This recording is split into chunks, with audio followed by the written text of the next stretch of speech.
Hi there, this is Eric, and I'm back with another video. It is Sunday, the 15th of June, and I've been thinking about things to write about. I've been kind of busy in the past week, and I apologize if I haven't been more productive in my work. But in any case, I have been thinking about topics to write about. And the thing is, what is going on in the world right now? There's so many commentators talking about different kinds of issues, and and many of them are very good. Like you've got Max Blumenthal and Aaron Mate, who are on the Gray Zone, they're in a completely different league from me, and Scott Ritter and Larry Johnson of Sonar, the website sonar21.com. This is a guy, who's been doing CIA operations, for decades, and these people are kind of on the inside.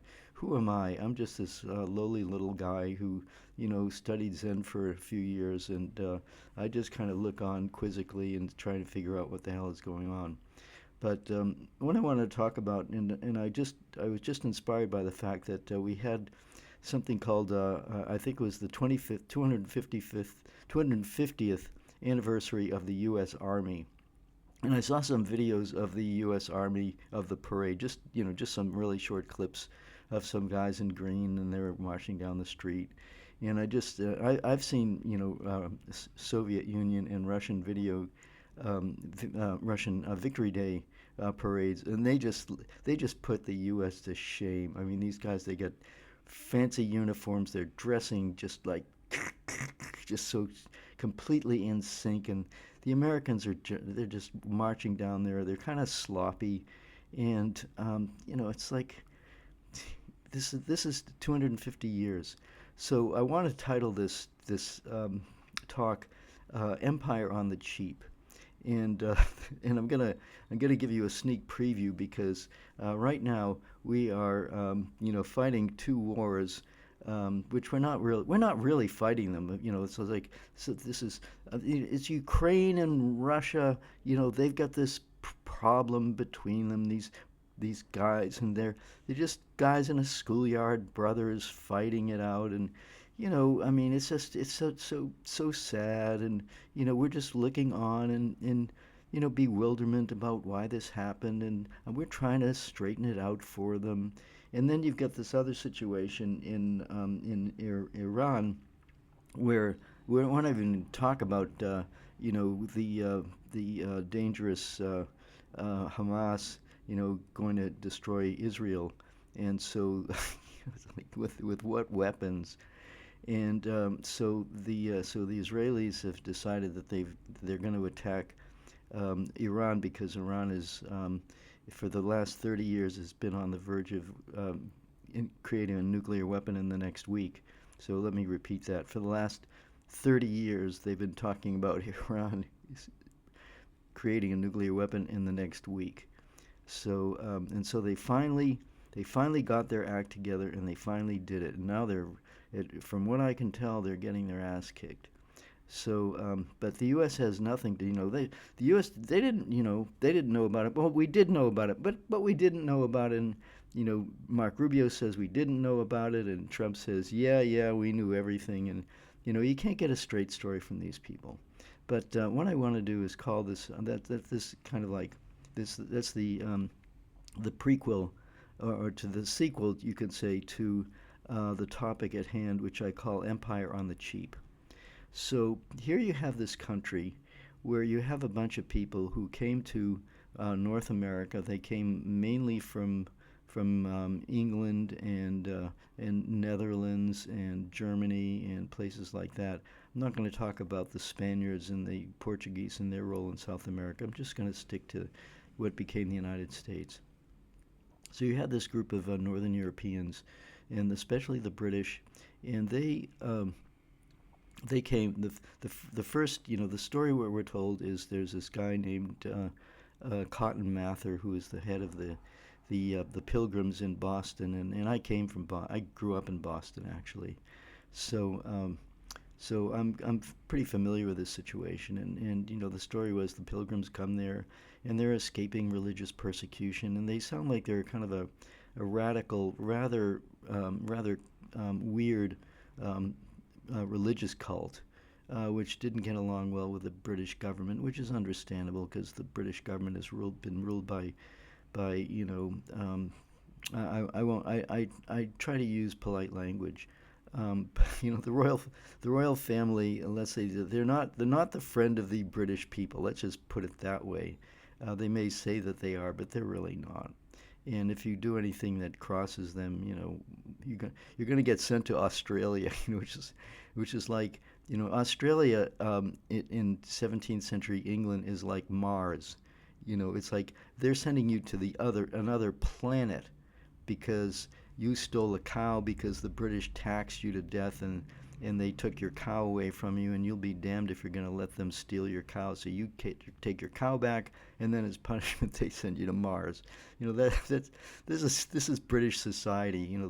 They had something called the enclosure movement. There used to be the commons where everybody could share this large piece of land, and then it got enclosed by these people who self-styled royalty, who seem to be endowed by the divine right of kings who are, and show me who, where's the law, please show me the judgment of God who came down and said, yeah, the King of England has a right to do whatever he damn wants to the people of Britain, England.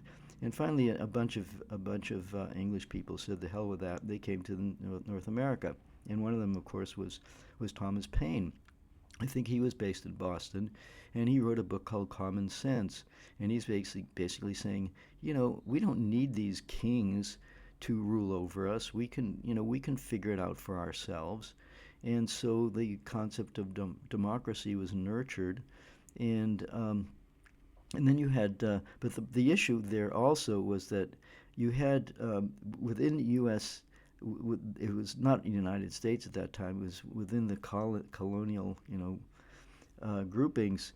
You had a lot of different ideas about how society should be organized. So on the one hand, you had these people in Boston, who were Puritans, and guess what that means? It's like, ooh, you've got to be pure. And if you're not, and that pure means basically a totalitarian theological construct. And then you had somebody named Roger Williams who said, that sucks. I'm not going to do that. And he goes down to Rhode Island, and he was creating something that was more sane. And then you had somebody else like William Penn in Philadelphia, and he was a Quaker, and his idea was to, let's get along with these native peoples here. But the colonists in Boston, they were killing them.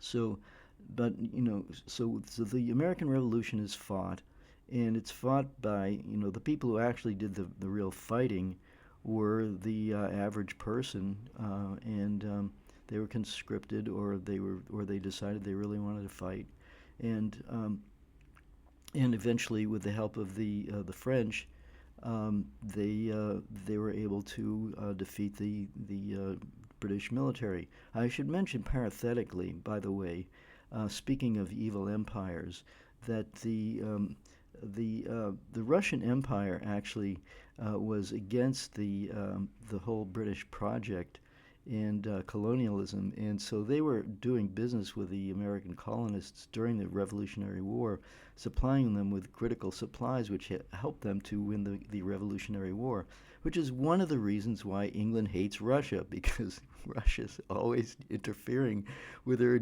dreams of global hegemony. Okay, so anyway, um, so the Americans, win the Revolutionary War, and then there's something called the Articles of Confederation. And you had 13 colonies, and they were all deciding among themselves each of them, how they wanted to run their little colonial settlement.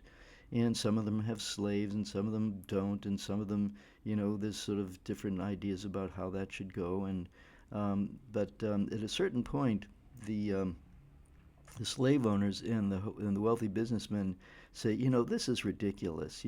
We want an empire, and the only way we're going to get an empire is if we create a United States of America.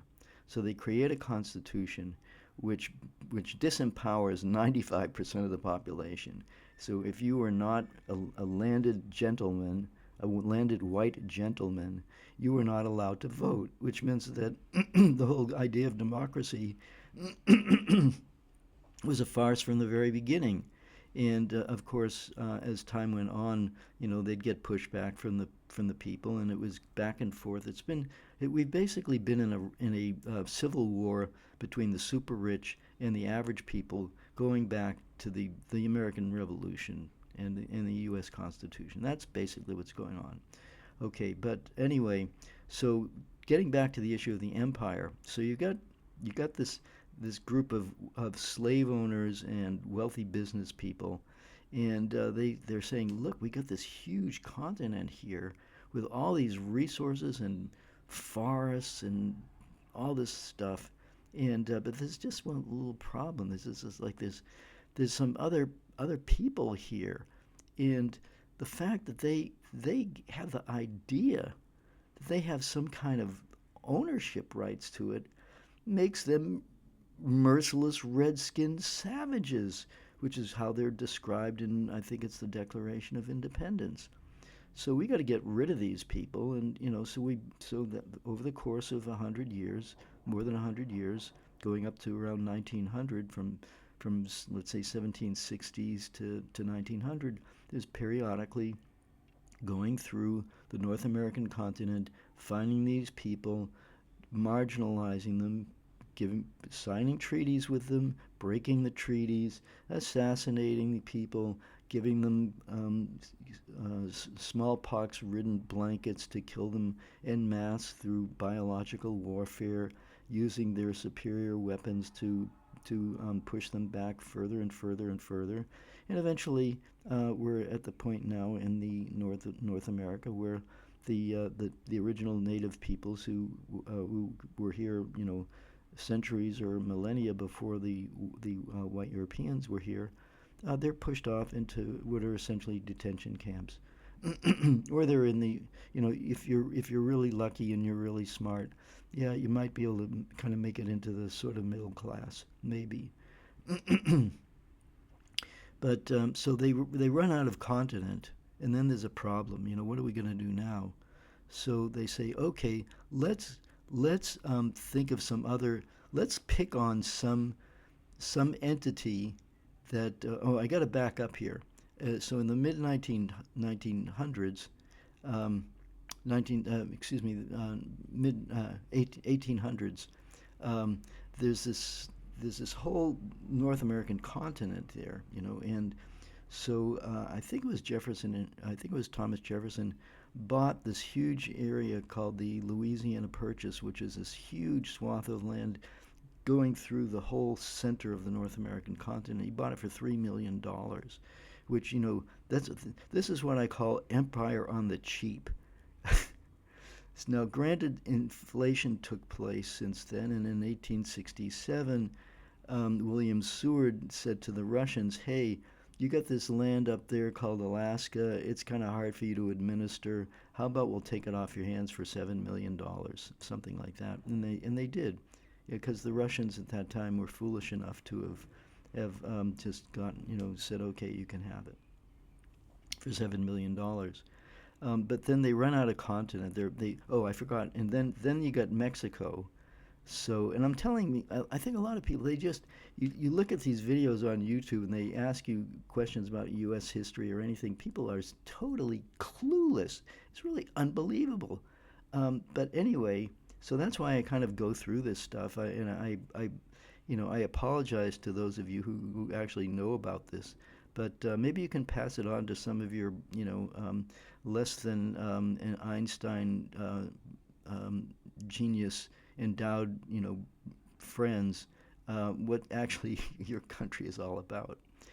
So then in what is it, like around 1845, they say, oh, there's this land called Texas, and so the people from the Northern Europeans, the British and Germans and Dutch and people from that area of Europe are moving further and further west in this whole area, and they bump into Mexico, and Mexico extended all the way up to California, I think Nevada, Utah,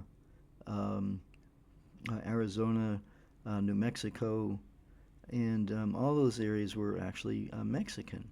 So, but the U.S. says, you know what? We think we can get that land, and all we have to do is make a pretext to invade.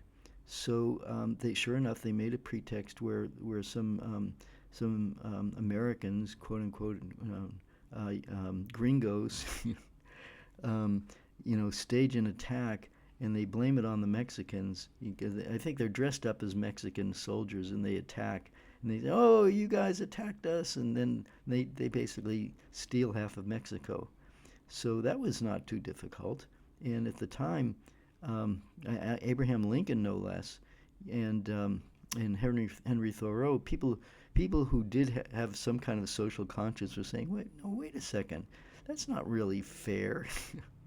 But who cares about fair? It's like it's there. Who cares about fair? It's there. Fair there for the taking. So they take half of Mexico. No, they're all the way out to California, and there's some fighting with Canada going on, which is still controlled by the British. But basically, you get the lower 48, and then of course, in I think around 1898, the U.S. decides, hey, there's this really strategically located island in the middle of the Pacific Ocean. So let's send in the Marines, and we will tell the Queen of Hawaii that she's no longer queen, and we're going to take over. So that's how we got hold of Hawaii, and then um, of course there's the Spanish-American War. So here you have this decrepit empire, Spain, and they have Cuba and the Philippines and Puerto Rico and some other Guam, places like that. And the U.S. is saying, hey, um, this the people there are already rebelling against the Spanish government, so let's side with them, get them to fight for us against the Spanish, and once they've gotten rid of the Spanish, we'll come in and take over, which is basically exactly what happened in Cuba and in the Philippines. And in both cases, the Cubans said, oh, gringos, thank you so much for coming in and saving us from those nasty Spanish. And wait a second, I thought you were going to give us freedom and democracy, but instead you're taking over and you want us to be a colony. That's no fair. And the Americans say, oh, well, tough for you. Ha ha ha, we fooled you, didn't we? So that's how. So then now you've got the U.S. owning the Philippines, and Cuba and Guam and Puerto Rico. Um, so the American empire expanded further, and then of course then you had the situation with China and Japan, where we didn't actually take over the country, but we kind of made them subservient to us. So that was that, and then World War One comes around, and the U.S. was kind of, we could say, isolationist. They didn't really like Europe, and they just wanted to kind of stay with themselves. But I think there's this faction in the United States that says, now wait a second, let's see if we can muck around in Europe and see what we can get out of them. So World War One is going on between the French and British and the Russians against the Ottoman Empire, which is now Turkey, and the German Empire and the Austro-Hungarian Empire. And so they're fighting each other tooth and nail, and eventually the British, who have been trying to get back control of the United States for ever since the Americans gave them the finger and said get out of here. And to a large extent, there's a case to be made that they never really lost control, or they got control, because they keep sucking us into some of their stuff.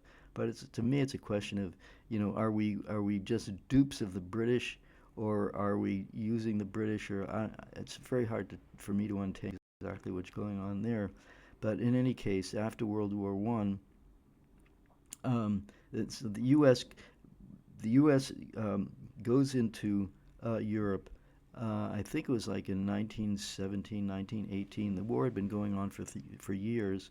The countries, Germany, France, England, Russia, their armies are exhausted, and the Americans come in with fresh troops, and they basically, they sweep the board, and that's how the World War I was won in favor of the British and the French. And you could see the Russians at that point had pretty much dropped out, and they had their own issues. So so now you have the U.S. is um, kind of helped the British take back control over Germany, and Germany is treated like shit. But the U.S. had this idea that we can we've got a problem with Russia, because Russia is a big country, and yeah, they were on our side in the Civil War. They protected us from the British warships that were trying to blockade us, and yeah, they did help us during the Revolutionary War. But they've got all that stuff, and we really want to get our hands on it. What's worse is that there's a country with a government that's actually supporting the education and uplift of their people. We can't have that. Well, to a certain extent, you have to give the Americans credit, because at a certain point they decided that public education was a good thing, and so people were there was at some point in time there was actually some sort of effort to educate the American people, and they even made college relatively inexpensive, and stuff like that. And after World War II, of course, they had a whole bunch of people that soldiers, they didn't know what to do with them. It would have caused a depression, because here are all these guys, without a job. They were soldiers, and then when they come back, and what are they going to do? There was manufacturing capacity, but there wasn't enough jobs for all of them. So they say, go back to college and educate yourself. And that was basically how the U.S. Got a more skilled education force. So by the time of you could say the 1930s, 40s, 50s, 60s, that was when the American empire, so to speak, although it wouldn't call itself that was how it had its highest power, because it had a well-educated population, it had a massive manufacturing base, and it was able to host a huge military complex, and that was how they basically won World War II. Um, um, not to diminish in any sense what Russia did, because Russia had also massively industrialized, and Russia did most of the fighting. But what I'm saying here is that um, um, the United States, was attacked in December 1941. Russia had been attacked in June 1941 and had suffered, really catastrophic losses. And they were just, barely hanging on by their fingernails for a while. They managed to defeat the Germans in the Battle of Moscow in December of 1941, and that was the first kind of chink in the German military machine. Um, but America, was attacked on in Pearl Harbor, but they didn't have, and there was some, the Philippines was taken over, Malaysia was taken over, so the Japanese had some military supremacy for a while, but the Japanese simply didn't have the industrial capacity to be able to withstand the Americans. And when the Americans were able to cut off their supplies of oil and things like that, it was only a matter of time before the Japanese would fail.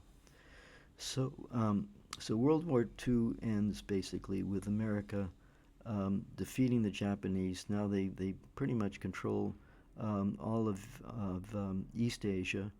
Um, but there was a problem there, because the people of China were sick and tired of they had an empire. The empire corroded and fell in 1911, and there was a republic. But there was a civil war going on between people who were more Western oriented. This was the KMT, Chiang Kai-shek, and people like Mao Zedong and the communists, who felt that China had been so what's the word, decimated and devastated by 100 or 200 years of European colonialism, that they really needed to kick all the Westerners out. And so in 1949, there was this whole outcry about, America lost China. So as if America's predestined manifest destiny, as it was called around 1900, that America has the right to rule the world. Um, that didn't work out in China, and that's been the source of the problem ever since in terms of our relations with China. Um, yeah, it's had its good points where China made some decisions that made it mutually beneficial for both countries. But at the end of the day, the United States has always been trying to control China. So there's that, and so then World War II ends, and the colonial countries like France and Britain, are trying to hang on to their colonies. And why do they want to hang on to their colonies? Because they're getting cheap stuff. The British basically deindustrialized India, which had a thriving textile industry. They destroyed it, and India, it's said that India lost trillions of dollars of wealth to the British, and drove the country into poverty and chaos essentially. And it took the Indians a long, long time to get rid of the British, and the Indians are still recovering. um, so um, so World War II ends, and then you've got and the French tried to get back Vietnam, and they simply have been too weakened by their experience of World War II to be able to do that. Likewise, the British, they couldn't hold on to India, and but then there was the issue of Korea. So Korea is a peninsula on East Asia, and the Japanese had basically colonized it for a number of decades, and eventually during World War II, there was a nationalist movement that managed to kick the Japanese out. And likewise, the Chinese had managed to kick out the Japanese, who had also invaded and killed, at least 20 million Chinese. So the Chinese, suffered a tremendous Holocaust during World War II. But getting back to this theme of empire, the United States really was trying to get back control, trying to maintain this control of empire. So when the nationalist Korean leader wanted to get control of his country, the United States installed a dictator over half of Korea, it was based on a kind of an agreement that had been made between the Soviet Union and the United States to divide Korea in half temporarily. But of course, the U.S. had no intention of doing anything temporarily. So that's how the Korean War started. And eventually, of course, the the U.S. thought that they were going to be able to defeat the North Koreans.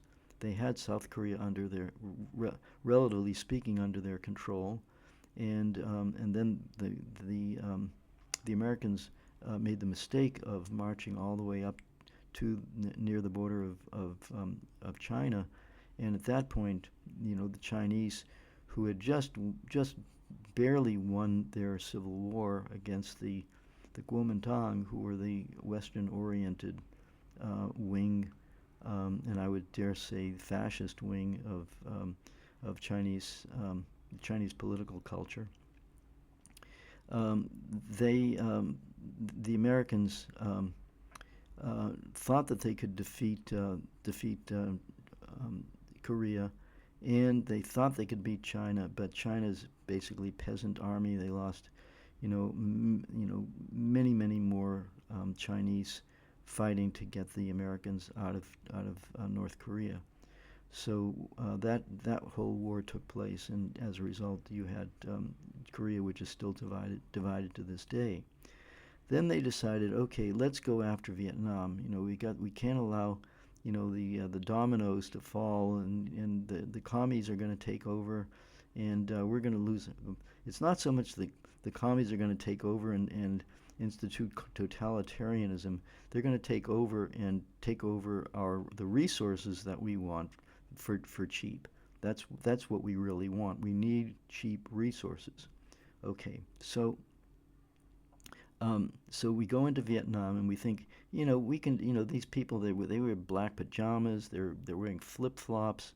There's no way that we can that they can defeat us. Now, granted, the Soviet Union and the Chinese did help them quite a bit, but essentially the Vietnamese people said, the hell with you guys, get out of here. It's our country. We don't want you.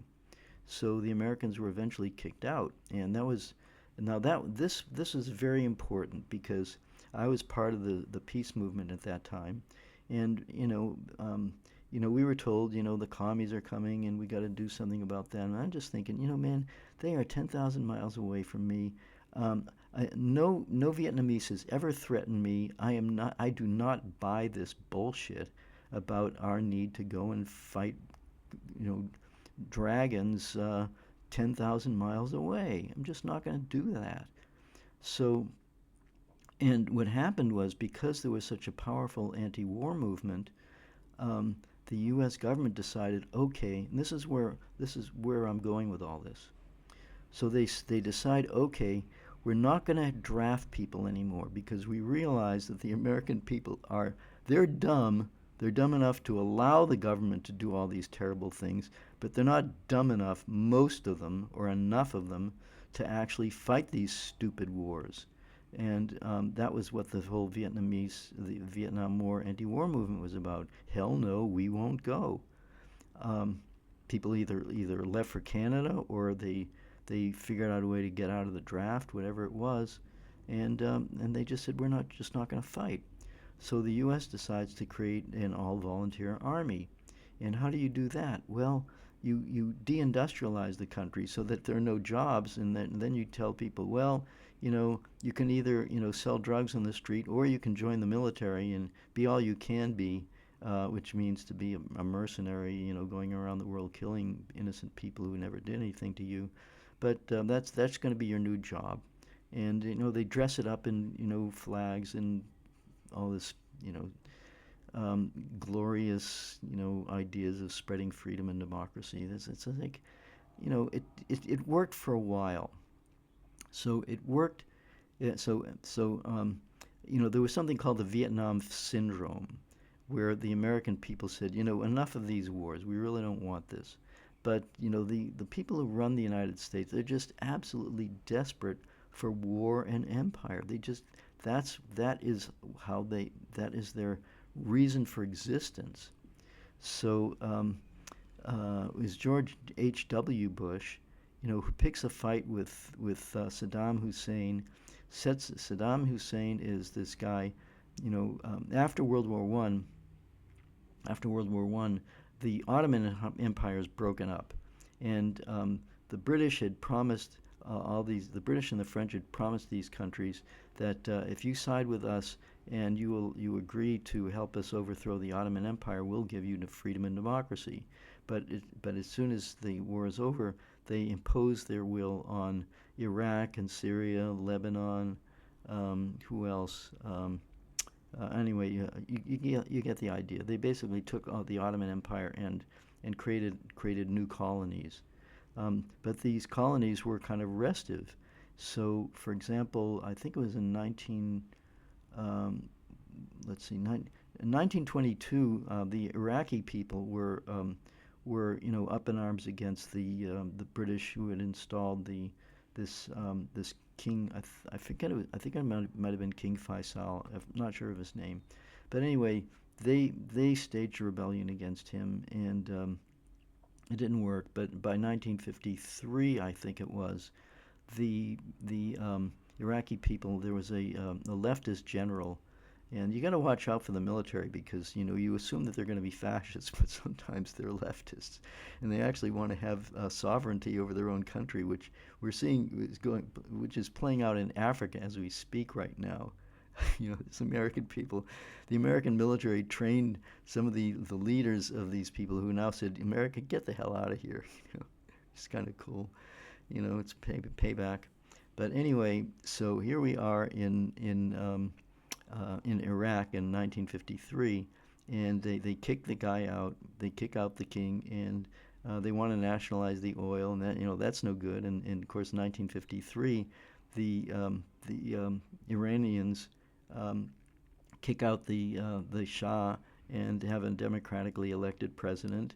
And he says to the British and the Americans, we're sitting here. We are. We're in Iran, and we have all this oil, and we'd kind of like to sell it ourselves and kind of help the people in Iran. And the British and the Americans are horrified. How dare these people in Iran get the idea that they're sitting on our oil? They have no right to do that. So in 1953, the United States and England stage a coup against the democratically elected government of Iran and install the Shah. And the Shah stays in power until 1979. But God damn it, those Iranians, they're so they're so stubborn. Why can't they just shut up, sit down, and let us steal their resources? They just won't do that. So they stage a coup, and not a coup, but a rebellion. And there's different factions, of course. There's leftist communists and social democrats, but eventually the I guess you could say the theocratic wing of Iranian society, had the wherewithal to basically take power. And they've been in power ever since. And they have their own ideas about how to run a country, but they're nationalists. They're saying, Iran is our country and we want to run it. We don't want foreigners telling us what to do. And so they've been on the shit list of the United States and the British especially, and the Europeans, for all this time. These are the old colonialist powers. They simply will not give up their dream of hegemony and control at any cost to you know to get their colonies back and to get basically their free ride off the resources of the rest of the planet. That's what it's about. That's what's going on in Iran right now. So so that was like in the 1950s, and we're getting up to 1979. And then, of course, the United States stages another war, fabricates another war against Iraq for the same reason. They want to get control of its oil. And then, of course, in the late 1990s, there's a guy named Zbigniew Brzezinski, and he writes a book called The Grand Chessboard. And basically, what he is saying is he is repeating the idea of a British guy named Mackinder, who said if you can get control of Asia, is the major, it's like the real center of the planet Earth, and if you can get control of Asia, you control the world. That's the idea. And so on the one hand, he was saying that let's take a country like you got the Soviet Union, but we managed to manipulate enough people in the Soviet Union with dreams of Levi's and Marlboro cigarettes that eventually we were able to manipulate the breakup of the Soviet Union. And so the Soviet Union was made up of, I think it was like 14 constituent republics, one of which was Iran. And Iran is ethnically and linguistically extremely close to Russia. I mean, there was something called the Kievan Rus, which was the original capital of what became Russia. But Zbigniew Brzezinski said, Ukraine is such a integral part of Russia that if you're able to turn it into an anti-Russia, then you can bring Russia down. And if you bring Russia down, now you can get control of all their resources. So the plan was put in place, and of course the U.S. had been mucking around in Ukraine ever since the end of World War II, making use of these far-right crazies who have extremely nationalistic, very supremacist and nationalistic ideas. and they would have been marginalized. They didn't make up a huge percentage of the population. And in fact, during the Second World War, one of the major constituents of the Soviet army was the First Ukrainian Front. So most Ukrainians were in favor of the Soviet Union. I have personal friends who are Soviet from Ukraine, and they still, thought well of the Soviet Union. So when people tell you that they're just struggling to get away from the Soviet Union, I know people personally who say, no, we like the Soviet Union. Okay, in any case, and that was Ukraine. So the U.S. stages a coup in Ukraine, and finally in 2014, and creates an anti-Russia, arms it to the teeth, and and then they create the pretext for bringing Russia into the war. They provoke. They're attacking ethnic Russian people who are slightly different from, but enough different from Ukrainians to create this artificial division in the society, divide and conquer, that a civil war essentially breaks out, which is all engineered by the United States. Okay, and so that's what's going on in Ukraine, and they're basically using Ukraine in order to break up Russia. Now, getting to another area, getting to the the former Ottoman Empire, one of the colonies or areas of the former Ottoman Empire was a place called Palestine, and there are maps that have the name Palestine. There are images of passports with the word Palestine on them. But you see, the United States and the British, especially the British, were trying to keep a foothold in the Middle East, what you can also call it West Asia, in order to keep control of these resources, because it's all about this long-term project of getting control of Asia. So um, eventually, and what they also do is, this is important. Now in Eastern Europe, the conditions in throughout the Russian Empire were you could say clearly pre-revolutionary. I mean, in the 1900s, there were people called the Decembrists who were these higher class military officers, and they're saying, we don't really want a czar, we want a democracy. And you had those kinds of elements within Russian society that were percolating all that time, and eventually, of course, that did result in a revolution. Um, so, but the the problem was that within this whole mix of different ethnic groups in Eastern Europe, you've got Poles, you've got Czechs, you've got Jews, you've got there are a lot of different groups, and they're all kind of jostling each other, and the Jews were having a particularly difficult time. So many of them, including my four grandparents, eventually came over to the United States to get out of that.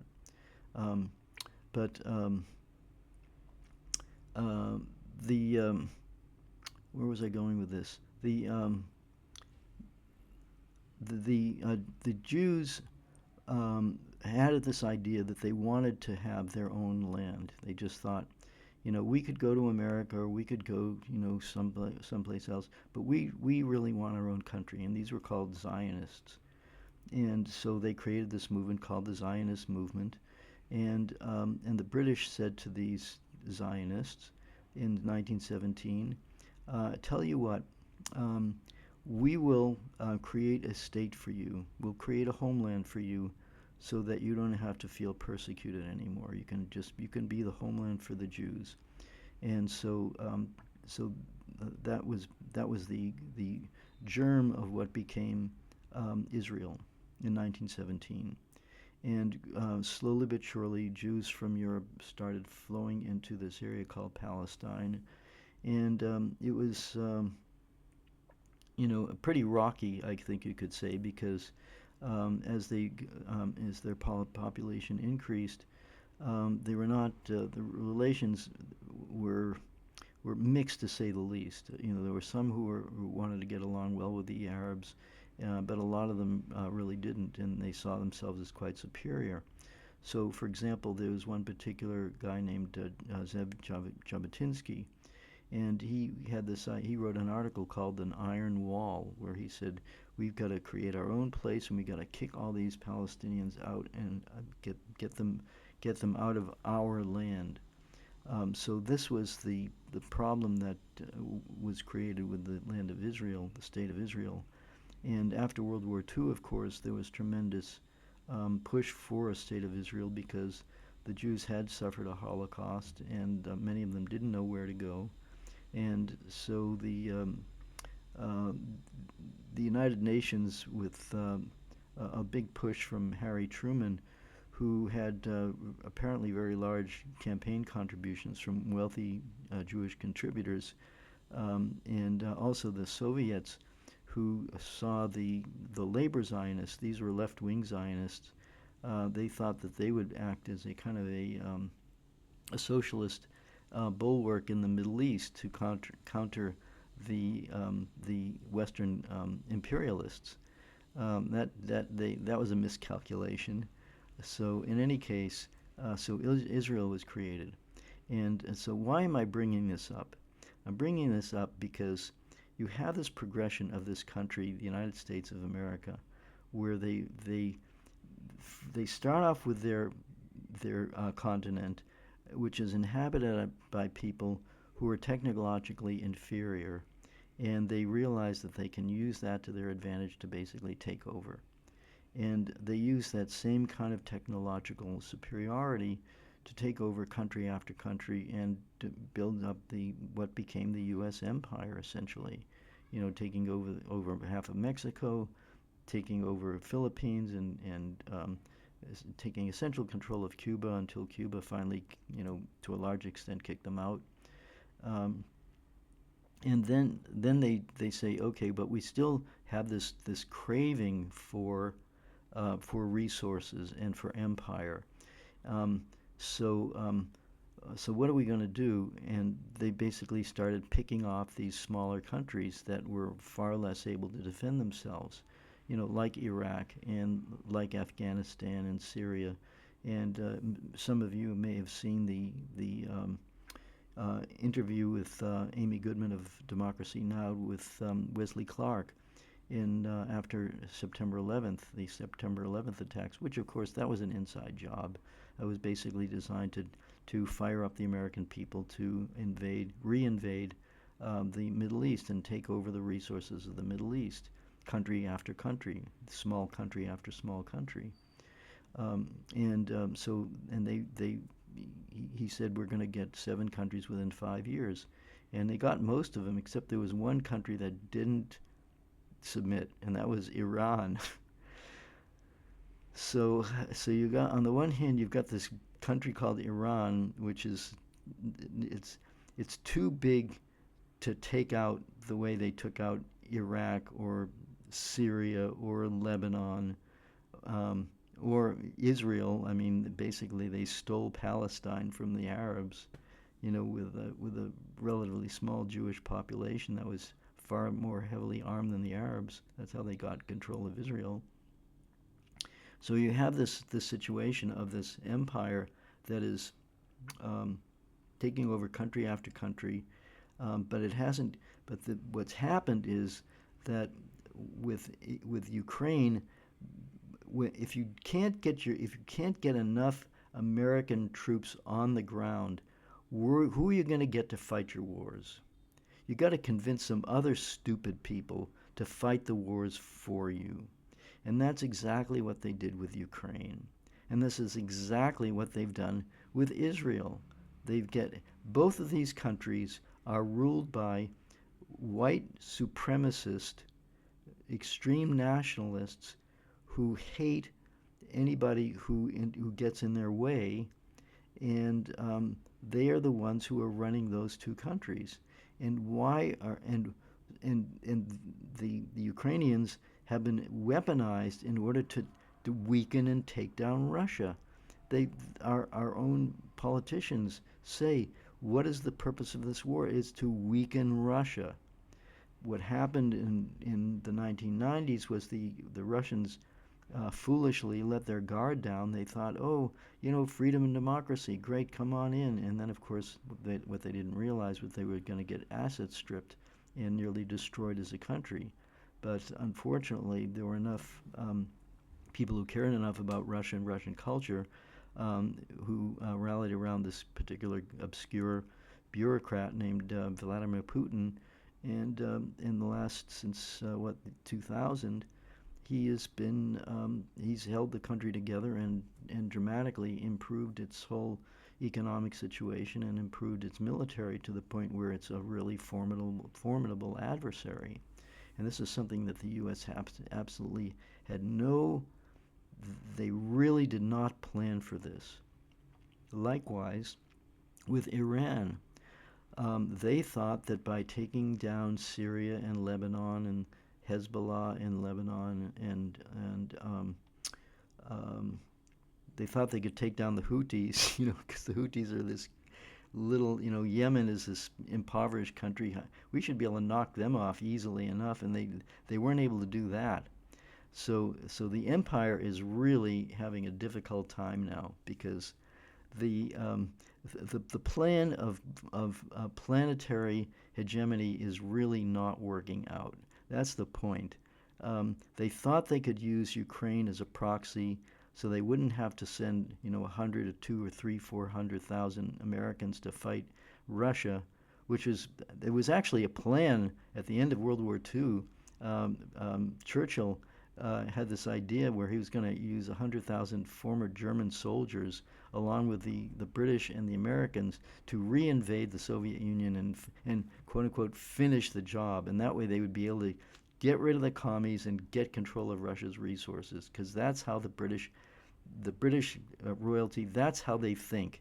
It's all about stealing other people's stuff by hook or by crook, any way they can, lies, subterfuge, terrorism, anything they can think of to get control of other countries. That is British foreign policy, and to a large extent, it's a U.S. foreign policy too. So that's what happened with Russia, and they just run into this brick wall, and Russia's just having none of it. And so the Americans are thinking, well, now what are we going to do now? Especially because they spent all this money on its military. I call it the empire on the cheap. Well, it's cheap in terms of they didn't have to expend a lot of American lives, U.S. citizens' lives, because they realized that the U.S. citizenry simply wouldn't put up with it. But they would put up with money, flowing in, which is all printed, and the bill gets paid down the road, except that we don't realize that we're going to be stuck with the bill. It's like, going to a restaurant and somebody is, ordering all the dishes and ordering all the dishes and ordering all the dishes, putting it on the tab, putting it on the tab, and then they say, after they've done this, had this huge meal, they say to Eric, "Here's the bill, pay it." And they say, "How am I going to pay it?" Well, we're going to have to cut back on social spending and these kind of. Sorry, we can't spend as much on education now as we used to, and it's just as well because we really want you guys to be stupid anyway, so we can pull this shit on you. So that's basically what happens, and so that's the state of the empire, where they thought that they could, get rid of these small countries and eventually circle the larger countries like Iran, by taking out the smaller countries around it, like countries in Eastern Europe surrounding Russia, taking out the countries in East Asia surrounding China, and they thought that they would be able to eventually take over the whole world doing that, and they are failing. So that is the situation that we're at, and so I'm calling this the empire on the cheap, except that it's not cheap. It's turning out to be a very expensive bill. We don't know where this is going to go, but I just wanted to give people some context for actually what has been going on in the whole history of the quote-unquote United States of America. And what the rulers of the United States don't realize, they talk about, a great America or make America great again, all this stuff. they're going in the completely opposite direction. What they should have done was given up their dreams of empire and just help their people to become smarter and healthier and wealthier so that they had a population that was on a par with the rest of the world, because that's the goal of the rest of the world. And the rest of the world has developed itself despite the opposition of the colonial powers.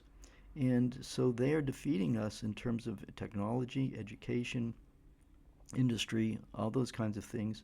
Um, so we have lost. And the reason why we lost was because we put all our effort. I'm not saying we, me. I'm talking about the people who run the United States and run the colonial countries. They didn't put energy into their own people. They put it into trying to conquer other people and stealing their stuff. And eventually, that just has not worked out. So that's the issue. And it's very difficult to say how this will turn out, because these guys still have nuclear weapons, and they're addicted to war, and they're addicted to winning. And if they can't win, you just don't know what extent they're going to, what lengths they're going to go to try and maintain control. So that's how it is. So that's my little what can I say, webinar today on empire on the cheap, so to speak. And I hope that gives you some context for what is actually going on now and why we're in the particular situation we're in, with two major wars. We were lied to about both of them, how we got into both of them, and where it's going to go, we just don't know. So thank you for listening again, and I'll post some links so that you can either, buy an information billboard T-shirt, and or you can make a donation, or buy me a coffee or something like that, or become a subscriber. If you're becoming a subscriber, that's great. You can share my videos to people, because what I'm trying to do is raise the whole level of consciousness of the people in the United States and around the world, but especially Americans, raise their consciousness so that they can understand why we're in the fix that we're in. Because if you don't, it's like a cigarette smoker who's got stage 5 cancer, and you don't understand why you've got it. Well, it's because you were doing stupid things with your life, and you got sick because you didn't take care of yourself. So America as a society is a sick society, and the reason for that is because they've got a lot of bad habits that they've created this problem for themselves. So I'm trying to raise consciousness so that we can change the direction of things. So again, thank you very much for listening, and I'll catch you next time.